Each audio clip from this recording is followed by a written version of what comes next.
I'm stupid. I mean, I'm stupid. I'm a dumb person.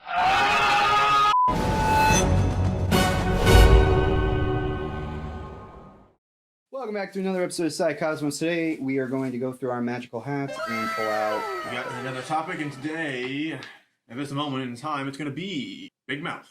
That's a show or something.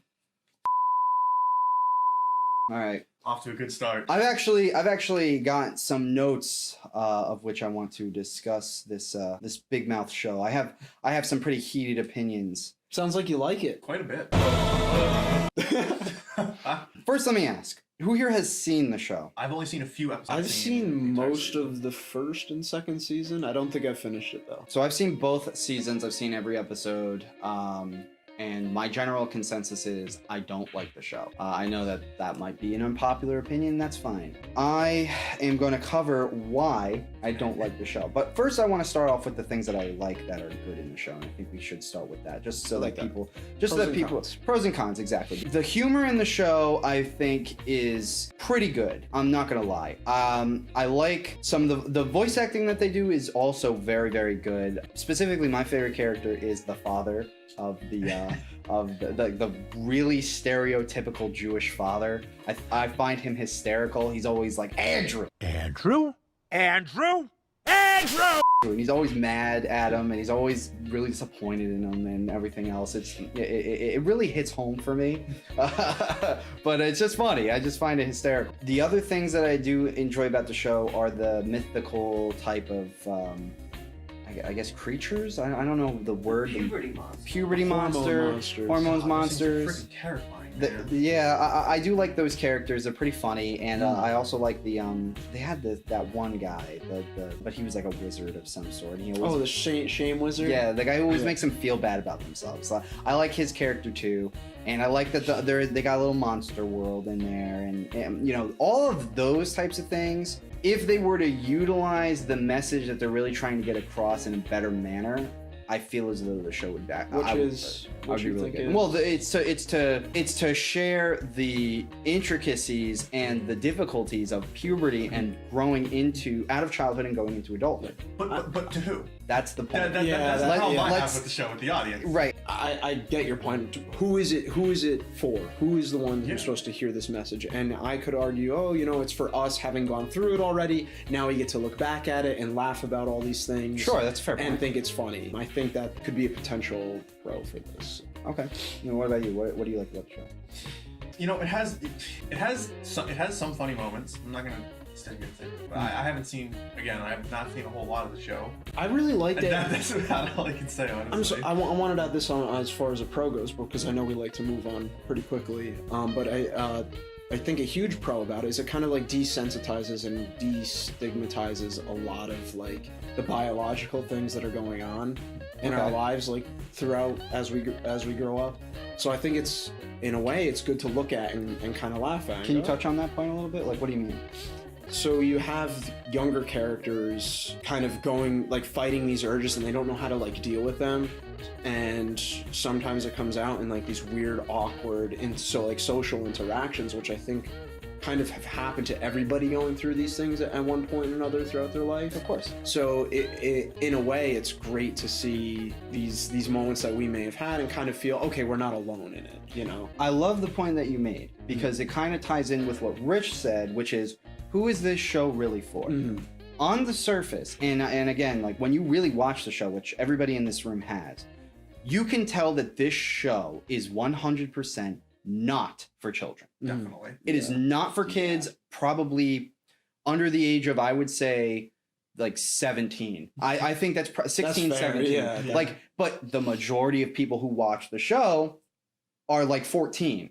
So that's my big issue with the show. Yeah. Yes, is it funny? Yes, is it controversial? Is it interesting? Does it hit on a lot of these topics? Sure. Mm. But your point was, and I completely agree with it, which was, these are things that a lot of people have been through already. Mm.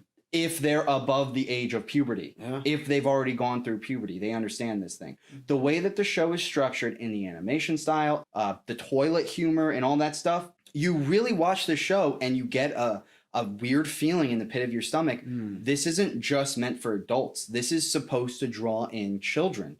so that they will watch the show.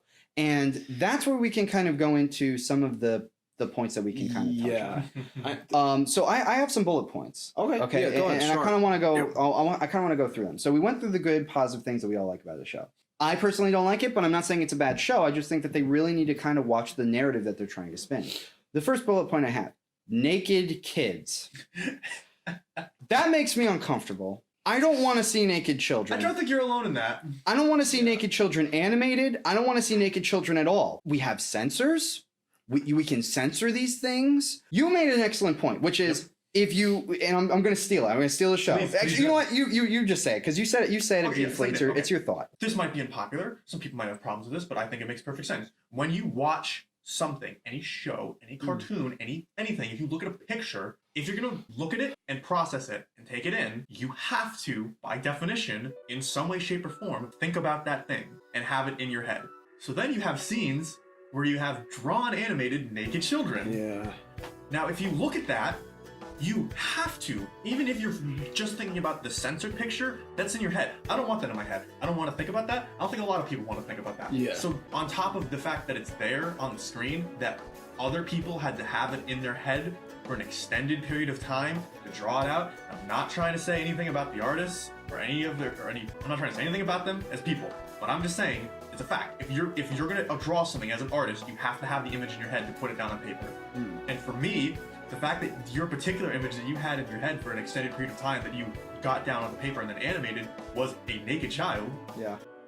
That's just a little concerning to me. It kind of really makes you question the mental stability of the writers of that show. A little bit. For me, just a little bit. I get it's all in the.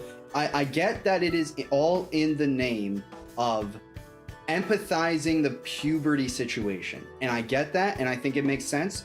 I think that their execution is extremely poor, and it's not intelligent, and even worse than that, when you put it in a cartoon-like way, the way that it is framed, and the innocence that you see, like the little kids kind of going through, but then there's these moments where they're extremely sexual. I mean, these kids in the show are like 12 or 13.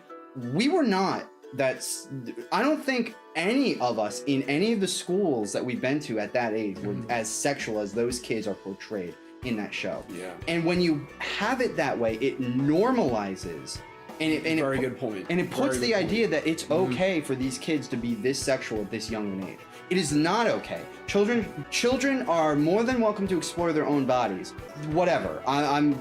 It's even kind of uncomfortable talking about this, because it's weird. Yeah. But when it starts getting into like 12-year-old kids sexually exploring other children's bodies, and it's okay because the hormone monster said so or whatever, that's weird. That's really weird, and nobody needs to see that. It goes beyond the level of funny. It's very uncomfortable, and it goes beyond the level of controversial because it just seems as though it's trying to normalize some kind of perpetuated stigma of it's okay for kids to be sexualized. That's wrong. It's not based off like a news story or anything. Like this is a story that somebody is creating in their head and then animating out, which is also a little concerning because you have so many stories and storylines and plot points that revolve around the blossoming sexuality of young children, and it's like I don't want to watch that. I want to know why you want to watch that. I want to know why you want to make that. Yeah. And the other thing that you were saying, and it goes back to what I was saying with who is it for? If this isn't meant for kids, but kids are going to watch it and they're going to make a big portion of it, then that means that they're going to see puberty portrayed in this way. Yeah. Personally, I don't think most kids are going to watch that and be able to separate it the way we are and be like, oh man, I remember when puberty was kind of like that and it was rough, like haha. They're going to think this is what puberty is. This is what growing up is. There's something wrong with me. I have a monster. Other people have monsters. And it's like, that's not what puberty is. And you shouldn't be teaching kids that that's what it is. You're right. And on that, I have a problem with one of the scenes in the show where the younger main character that's a girl, she's like going through something. The one with the red hair? Yeah. Yeah. And the whore monstrous comes out, and that's like the female version of the hormone monster.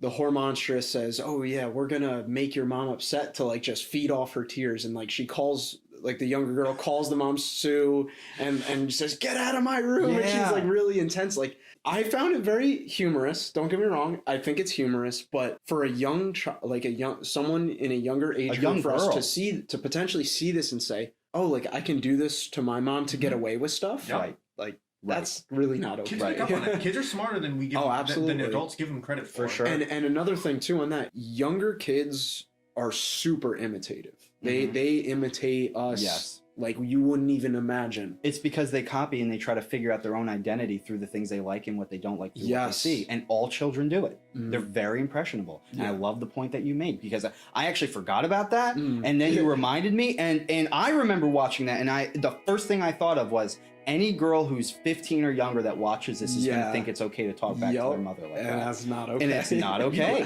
know what I don't like too with the whole monster thing is you're giving kids this idea that, so first of all, you going through puberty isn't the result of an internal process that everybody goes through, because that's not how it's presented. It's presented as in, it's this deeply personal, individual experience where you have your own monster, and he is literally talking to you and telling you to do certain things, most of the time involving sexual acts, which is weird to me.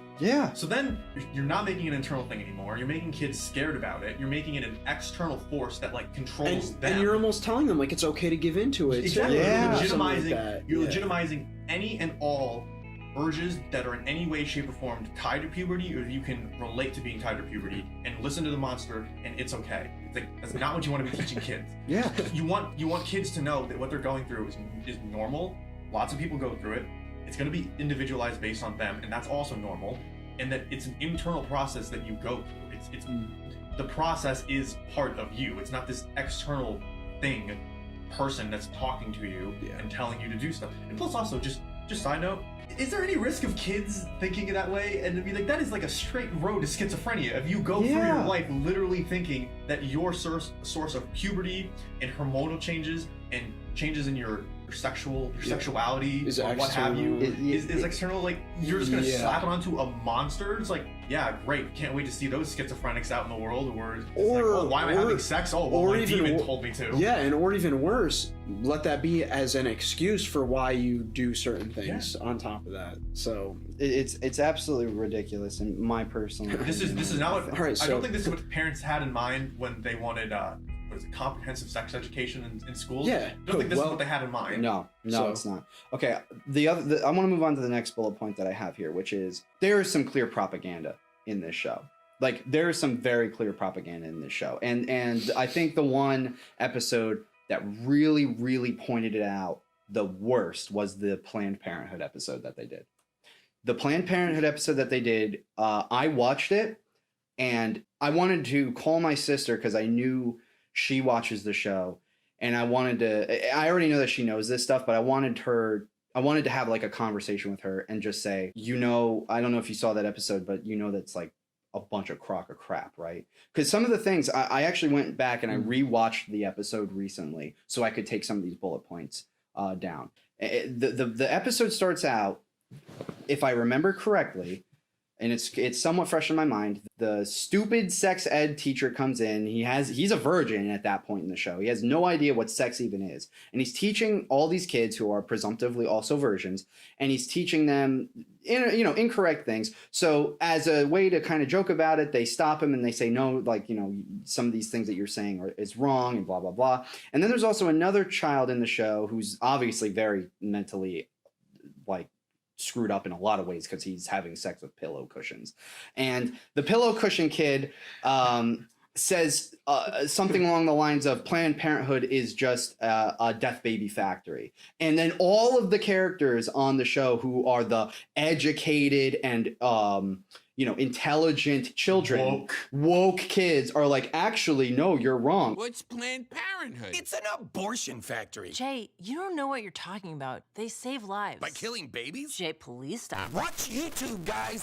And one of them says this, and I want to make this a point. One of the characters says, you have to realize abortions make up only a tiny percentage of what Planned Parenthood does.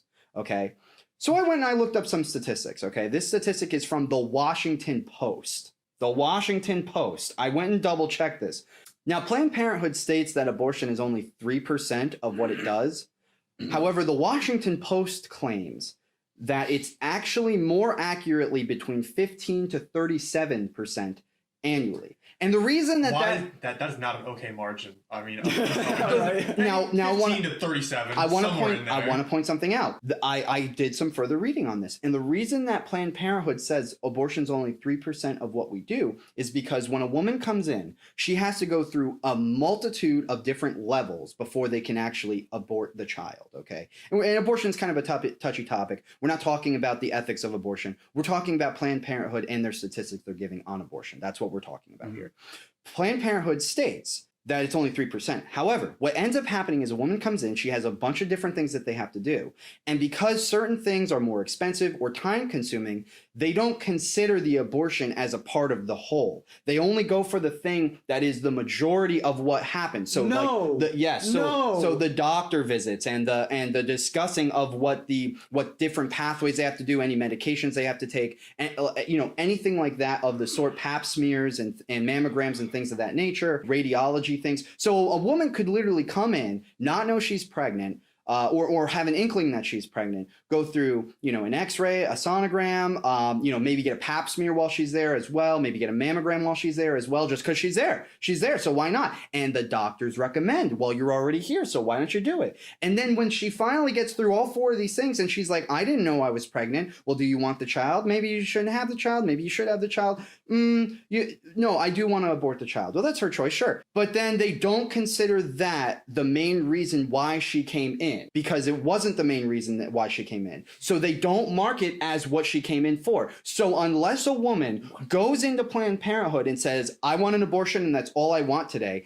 that's where that 3% metric comes from. That's incredibly disingenuous, because at the end of the day, there's the ultimate, most important procedure that is being performed, I would argue, is the abortion. I would argue that the abortion is more significant, has more significance to the woman's life than getting a mammogram. Yes. So here's the thing. If Planned Parenthood only does 3%, if only 3% of what Planned Parenthood does is abortions, why do they do over 600,000 abortions a year? That doesn't seem like a low number. That doesn't seem like a low number. It's over 500,000. Over 500,000. And there are over 1 million abortions that happen a year in the United States alone. And if you want to consider it a means of death, it is the thing that kills the most things in the country, which, again, this is a touchy subject and we can talk about this on another date, but 600,000 plus abortions a year is what we're talking about here from Planned Parenthood. There is no way that can only be 3% of what they do. So 15 to 37% seems like a much more marginal number that makes more sense. Here's the other statistic from the nationalreview.com. Again, I don't know if the political affiliation, but for every one adoption referral, they found for every one adoption referral where a woman comes in and says, hey, I'm thinking about having a child, and they say, oh, well, maybe you should adopt. For every one adoption referral that goes through, they perform 83 abortions. 83 abortions for every one adoption that goes through. So once again, the point I'm getting at with this Big Mouth show is they are disingenuously propagating and lying about factual statistics that you can research and look up because the show is targeted to children. And it's not we are not the main target audience. They want you to think that because of the way that they talk about the show, but there's no parental locks from, I mean, everybody has Netflix these days. Yeah. There are no parental locks keeping those 11, 12, 13-year-old bored children from watching Big Mouth. There's nothing stopping them. Really, unless they have a kids account. But but that's a completely different story. Those kids accounts are made for kids who are like 7 or younger, 8 or younger. Okay, so you have 12-year-olds watching this, and they're saying, "Oh, Planned Parenthood's not bad." I'm not arguing whether it's good or bad. I'm saying they are lying. Dangerous. They are lying. Yeah. Period. End of story. And they're also drawing naked kids, which is just weird. Yeah, that. And it's dangerous because it kind of goes back to what we discussed in our last podcast. People see like these memes and this meme culture that exists online, and they think it's like true. They believe it. They think it's funny, and that they think that because they're reading it off a screen that it's justified. Yes. Or they're watching it on Netflix. And exactly, justified. And it's the same. It's the same thing. That's dangerous. It's super dangerous. Yeah. You cannot create a show that is as sexually charged as that with those types of statistics and try to present it as facts when you know that the main people watching your show are going to be younger than 18 years old. That is ethically and morally wrong. And if Big Mouth comes out with another season, I will not be watching it because I was disgusted. I was absolutely disgusted with with what I saw. The only reason I watched both seasons was because I wanted to get a feel for it, because you really have to kind of look at the whole to be able to criticize it. I watched the whole as of right now. They only have 2 seasons on Netflix. I don't know if they're planning on coming out with a 3rd one. I will not be watching it. That's my opinion. Hey, me too. You can be mad about it. You can say that I'm wrong, but this is the way that it is. And for me personally, children are something where innocence needs to be protected, not pandered to, but it needs to be protected. And not only that, but I'm just gonna be honest, and I'm gonna say it. Okay, I know I wasn't. I don't know the best way to put it. I wasn't the most sexually active child. I don't think anybody really could take pride in that, being an adult. But even at the ages of 14, 15, 16. I still did not care about sex or any of those types of things anywhere near as much as those kids seem to care about it. Everything they see, it's just a sexual thing. Everything they want to talk about is a sexual thing. They want to talk about growing up and making out and getting handies and whatever else. It's like, we were not talking about that stuff. I've known you guys since we were very young, before the age of those kids, and we were not like that. We were not like that, and none of our friends were like that. We were not talking about sex all the time. Kids don't do that naturally. If there are external forces that influence them, absolutely they will. It goes back to what you were saying. And I mean, those are things that, no doubt, they when kids are younger, or between that age group of 12 and 14, they discover all these things that exist, and they talk about it from time to time, or it gets brought up in conversation. Like you said, this is not something that is going on as much as I think the show portrays it. Yeah.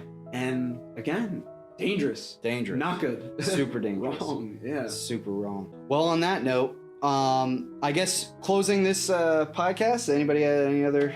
Yeah, I think that as far as the show goes, like, I know you're passionate about how you feel about it. I still find the show humorous. I don't know if I'm gonna continue watching it. I'll probably watch some more of it. I don't know yet. I have to think a lot about this conversation we had, but I can appreciate the humor in it. Yeah. As far as the Planned Parenthood thing, I think that's great you brought that up, because that is dangerous. That's not a good thing that they're saying these things that are not true. Right. So it was a quick Google search. That's all it was. It literally was just all I Googled was Planned Parenthood abortion statistics, because I was curious. I wanted to see what it was, and the first link that came up was Planned Parenthood does not give accurate statistics by the Washington Post, or something along those lines. And if there's anything I think that I could take away from this, and maybe hopefully other people can take away from this, is just monitor what your kids your kid watches, like, especially because of just how easy it is to go on YouTube or Netflix and find these things. It doesn't make it okay to let your kid watch them just because it's out there. So yeah. I'm glad that 15% is a small 15 number. to 37. Yeah. 22% margin of error. Not a big deal. Not a big deal at all. Well, closing on that note, kids, remember, do your own research. Don't let TV shows or Netflix shows tell you what to think. And if you really are younger, sex is not that big of a deal. Go enjoy your life. Figure out your hobbies. You're not a monster. You're not a monster. You don't have a monster. You don't have a monster. Nothing's gonna happen if you don't lose your virginity before you're an adult. Save yourself for somebody that you really truly care about. And do some research if you're really that curious. Of course, we say that with caution, but do your own research, and don't be a mindless sheep and just listen to what anybody has to tell you. And don't let the culture tell you that all you want to do is just sit around and think about sex. Yeah, because that's what they want you to think.